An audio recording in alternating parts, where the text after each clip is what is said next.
Aron masubay ang insaktong nahimutangan sa motor tugboat nga Strong Trinity nga na missing hangtod karon human miigo ang bagyong Odette sa Sugbo, Naval Forces Central miabag pinaagi sa pagpagamit sa usa sa ilang mga naval ship nga adunay sonar capability. Si Luan Mirundina adunay live report. May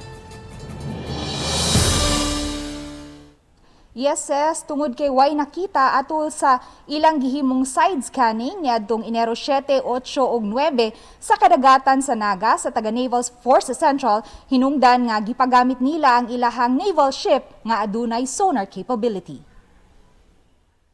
Usa ka coordination meeting ang gipahigayon kagahapon uban sa taga DILG 7, OCD 7, Cebu Coast Guard, Kapulisan ug Naval Forces Central. Lakip sa gisabutan atol sa tigom ang issue kung asa nga local government unit o police station i-report ang insidente. Ang taga Naval Forces Central mipagamit sa usa sa ilang mga naval ship nga BRP Gregorio Velasquez nga may sonar capability. Ang interpretation sa sonar reading gilaumang mapagawa sa taga National Mapping and Resources Information Authority kon NAMRIA ning hinapos nga semana sa Pebrero. Pero yung last known position niya na plot po natin doon po sa vicinity ng Naga.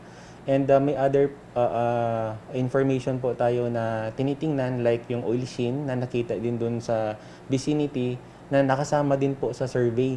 Aminado ang taga Coast Guard nga sa pagkakaron naglisod pa sila pagtumbok sa insaktong nahimutangan sa motor tugboat Strong Trinity tungod sa gilawmon sa katapusang nahimutangan niini. Hangtod karon pabilin pang missing ang 11 ka mga crew sa tugboat.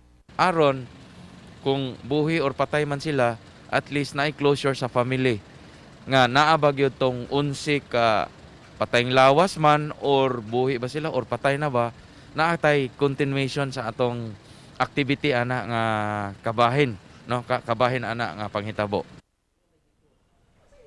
Ses, kung mapagawas na sa taga NAMRIA ang ilahang interpretation sa sonar reading, hayan mo resume na usab ang search and retrieval operation. Ses? Daghang salamat, Luan Mirundina.